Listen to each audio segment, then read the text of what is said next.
Episode 17. Einfach lernen mit Rethinking Memory.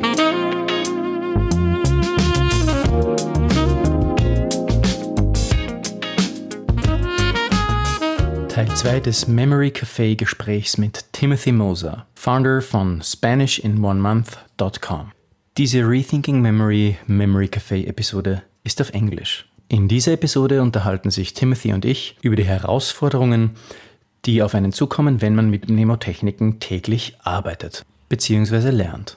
Wir sprechen über die Art und Weise, wie man am besten wiederholt, wie man an seinem Speed-Learning-Projekt dranbleiben kann, auch wenn man viel zu tun hat, was man tun muss, wenn man ein großes Projekt wie zum Beispiel das Memorieren eines Anatomiebuches vor sich hat. Und darüber hinaus gibt es ein paar Buchempfehlungen für Lernenthusiasten und Chaoten, wie mir zum Beispiel, die einfach einmal lernen wollen, wie man sich besser und schneller organisieren und strukturieren kann. In dieser Episode geht es also ganz praktisch um das Thema praktische Umsetzung von Speed-Learning-Techniken im Alltag. Timothy und ich dürfen euch aus unserem reichen Erfahrungsschatz berichten. Und jetzt, ohne weiteres Ausschweifen, starten wir gleich los. Viel Freude beim Zuhören. So, Florian, what do you think is one of your own personal biggest challenges when it comes to the productivity of learning things in the long term? So in the long term, the thing I find with my students and with myself, because it's a personal question, so I want to keep it personal, is just to stick with it every day, right? If you want to achieve a certain project, to memorize something, like say a world history timeline, or you have to study for an exam, geography or history or whatever.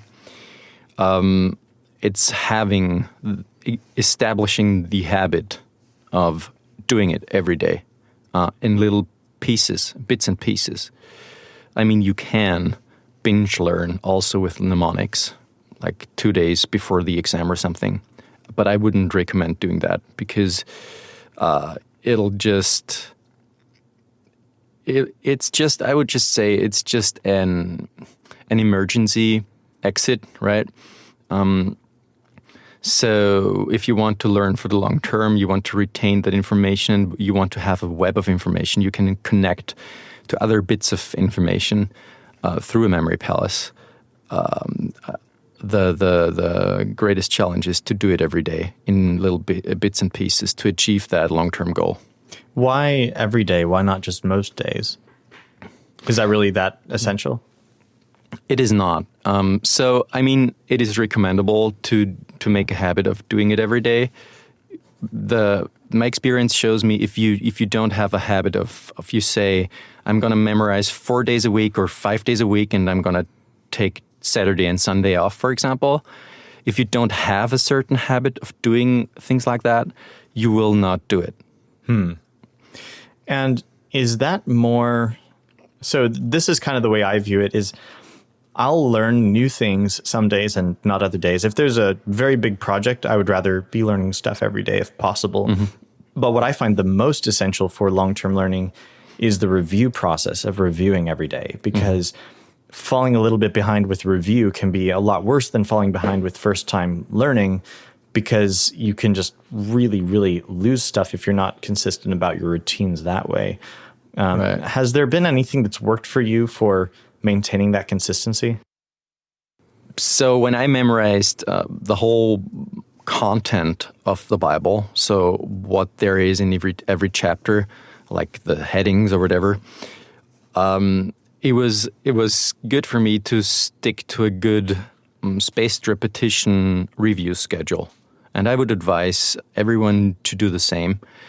You can either work with a more organic approach or with an SRS approach. Both things might work, but you have to know the pitfalls of each and every approach. So with an SRS approach, spaced repetition, it's basically you review something that you've learned this night, and then you review it the next day, and then 2 days later, then 4 days, and 8 days, and then 16 days. So it always becomes, it doubles, the review time doubles.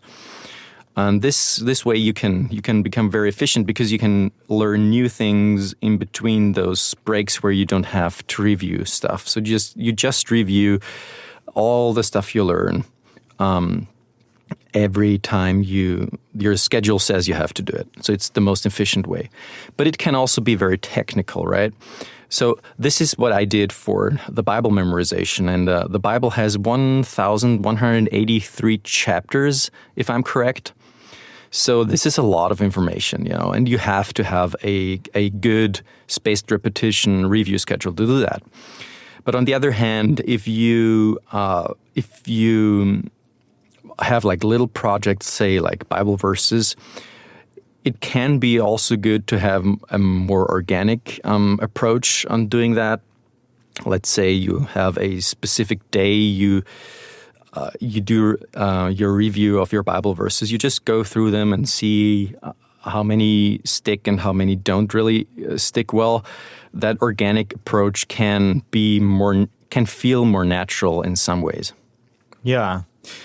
During that big project, which I was extremely impressed that you pushed through, because I was trying to do the same thing at the time, and I ended up giving up both because, I guess the main reason was that all my students gave up except for you, and I was trying to create the materials and send out broadcasts every day regarding the project, and it really burnt me out very fast. Mm-hmm. But during that time, when you spent a year and a half doing that, and you were pretty consistent. Was there a daily routine that you followed? Was there a specific time of the day that you found you were the most consistent? Yeah, so in this time I had a training course going on, so I had to learn a lot already, and it was pretty tight. But I made a resolution to press through and just to do it. And this also, maybe for the audience, is a vital point. So we all have a lot on our plates, okay? And sometimes we feel we can't do much more. So the memory palace and accelerated learning helps a lot to do more in less time. And also just the resolution of doing it just helped me to press through because I wanted to know the content of the Bible. So what I did is I reserved, after our study lessons or after our teaching sessions we had, I reserved, like after we ate, I reserved an hour to actually do my memory work. That was the first thing I did after school, so to say. Okay, so it was a consistent hour every day, so Yes. you didn't have to try to think every day, oh, when am I going to do that thing, which can be a lot more stressful. Right. It was between half an hour and an hour. Yeah. Got it. Yeah, with my students, I tend to recommend that they, especially for language learning, where the consistency is very important, I recommend devoting an hour every morning, where that's like a sacred hour. They have to do their work every morning. And then any homework that's left over that they haven't finished in that morning, they're allowed to fit in at any time during the day, whether in the afternoon or in the evening, whatever it is. But having a consistent time first thing in the day, or like you're saying, you're stacking it on something else that you're obviously already doing, it's easier to maintain the consistency because it's almost automatic that way. Right. Nice. And if you were telling a student to start a new project, let's say they're, wanting to learn something crazy like 100 poems, or they want to memorize an anatomy book or something like that. Do you have any suggestions that you would give them for first laying out the project and estimating how much time it's going to take overall, and then making sure that they can stick through that plan? Okay, yeah, that's a great question. So I think there are a couple of things to consider here. First of all, with such a huge memory project, regardless of using accelerated techniques like mnemonics, you would have to have a strategy, right? So look at your book that you have to memorize and see how it is structured, and also think about how it's going to be tested. So, for example, if you've got an anatomy exam going on or ahead of you, you want to talk to other students before that and make sure that you know how the test is going to to be conducted. So if it's going to be a multiple choice test, you can learn a little bit different than just a test where you have to write things down, right? And then what you want to do is with accelerated learning, you would want to find out the structure of the content you want to learn. So let's say with anatomy, you're learning the anatomy of the human body in certain segments, right? And you'll take those segments and you'll learn those in your memory palace, and you'll structure your memory palace after the structure of your book or after the structure of how the body parts work together. And often that is also how the book is structured, depending on the content you want to learn, right? So that's the most important thing. And then also get a decent and good SRS schedule, a spaced repetition schedule. You can do that in Anki. That is a free software that gives you a schedule for reviewing your stuff. Or you can do that in Quizlet, which is also a great thing. And it's a little bit more versatile than Anki. Anki locks you into the repetition schedule pretty tight, and Quizlet lets you approach it from different angles as well. It's a little more graceful that way. Yes, right. So I would recommend doing that totally. And then, like we talked about before, reserving a specific time slot in your day to do your memory work. Yeah.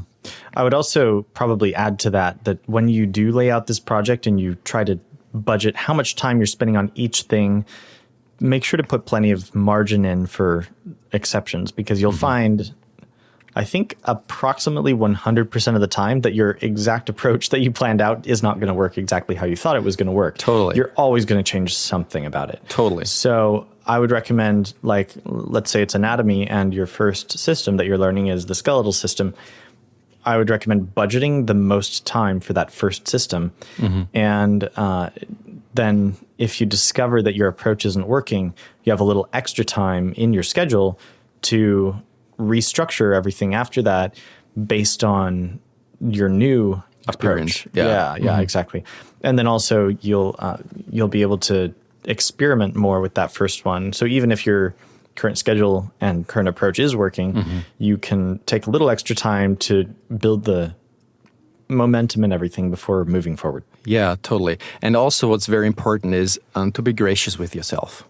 Like, we can be so tough on ourselves when it comes to learning, right? And you have to be gracious with yourself, because life is not linear. Life is up and down. And this is actually the reason why it took me 1.5 years to memorize the whole content of the Bible and not 1 year, because what our goal was doing it in 1 year. And, me being in this extra study course, me being married, and starting to work again then after that course, just made it a little bit more complicated, like life, like that is life, it's just complicated sometimes. And you have to be gracious with yourself. If you fall behind a little with your review schedule, just don't drop the project. Memory palaces and your ability to remember visual content actually is pretty good. If you have the first reviews, like 3 or 5 reviews down, it'll stick and it'll give you some margin. Yeah. Error margin. Yeah. Yeah, that's good. Sometimes it's a little tougher. So with the Bible memorization thing that you did, it took you an extra several months, but you still ended up doing it. Yeah. For students who have a very strict schedule, let's say that you actually do have to follow a syllabus and you do have a final exam at a specific time, so that the university or whatever is not going to be gracious with you. My harsh answer to the question of programming grace in is just do as much work as possible earlier on. So one time I was preparing for a semester of college, and it was going to be a pretty heavy semester. And what I decided to do was actually study my textbooks during the summer before the semester started. And then I actually had a very, very easy semester with especially the specific class that I was studying for, my music history class, because I had front loaded it so much using my memorization and reading the textbook and everything that it was actually very easy for me to stay on track. So if I would definitely agree that you should be gracious with yourself if you don't have the time to stick to your schedule. But if somebody else is in control of your schedule, the best way to take control is to take control from the very beginning and front load that work. Do as much as possible before the class even starts or near the beginning. Yeah, that's a very good answer. And it's also, if you're a student and you're thinking, well, it's my free time and I've already learned so much beforehand, right? Like in the last semester. I can only encourage you with mnemonics, you need to try it out. If you've never tried it before, you just try it. Like the free resources we have online here, just try it out and you'll see how much fun it is and how much easier it'll make your learning process. And so you'll actually wholeheartedly take Timothy's advice to just do it in your free time because you'll have fun with it. Yeah, if it's fun, if learning is fun, then who's going to stop you? Right. Do you have any books that you would recommend on the subjects of learning and maybe productivity and making the most use of your learning time? So when I started with my main vocation, social work, I was a very chaotic guy and I needed something that worked pretty instantly for me. And I didn't want to read a book on it. And there is a guy that's called Leo Babauta, and he wrote a very concise productivity guide. It's called Zen to Done, like Zen Buddhism, Zen to Done. Zen to Done. Yeah, right. So it's kind of a play on words from David Allen's Getting Things Done, right? That's the guy who started. There is a system called Getting Things Done by David Allen, right? And so Leo Babauta found that it was a little bit more too complicated and very stressful to try to. It works really well if it's working consistently for you, but if you get off of GTD, getting things done by 1 or 2 days, it's not very gracious. Right. So the problem with GTD is, like what Leo Babauta would say, is it's basically a whole change of habits. You have to change so many habits at once. And so what Zen to Done does, you'll focus on one habit a month. So just one habit a month, and you'll change that. And after that month, that habit is ingrained in your nervous system, and you'll just do it. And then you'll focus on the next one. And after a year, you will have transitioned from a totally chaotic guy like I was to a very productive guy that has everything under control. Not everything, that's a little bit exaggerated, but is much more systematized and organized. And I would totally recommend also to people who don't like reading much, Zen to Done by Leo Babauta. There is even a German version available on the internet. Just Google for it. Zen to Done is a really great book. Great. I should read that. One thing that I have trouble with is, so unlike you, I travel so much that it's very hard to maintain any habits. I'll establish a habit. It'll get into my nervous system, as you say, and become inertia. Like I automatically do these things. And then I have a 2-week trip and it completely vanishes. Do you have any insights on how to try to get around that? I don't think so. Okay. I guess I'm just doomed. Oh, no. Something that works for me is even compacting.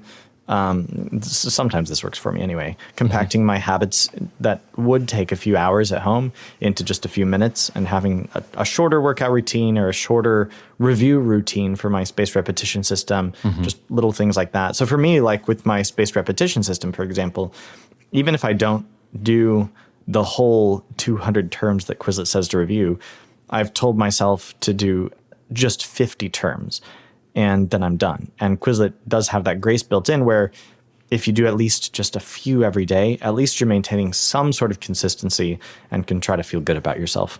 All right. I would recommend for students who want to, especially students who are in classes, to read Barbara Oakley's A Mind for Numbers. It's one of the best books. Yeah.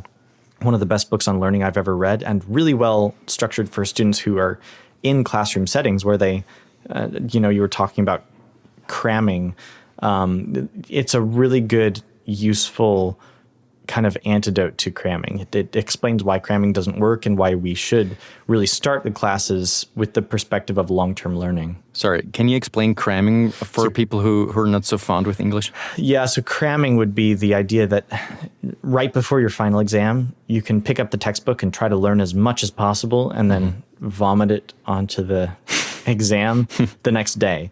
And Barbara Oakley argues that that's just not a sustainable approach. You should try to learn as much as possible from the beginning and throughout the semester, throughout the class. And then for students who are not on a strict schedule, who just want to take the learning into their own hands and create their own schedule, their own learning challenges, Scott H. Young wrote a new Ultra book. Learning. Yeah, Ultra Learning. It's a really, really good book on, instead of like for Barbara Oakley, that's generally for students who are in a classroom.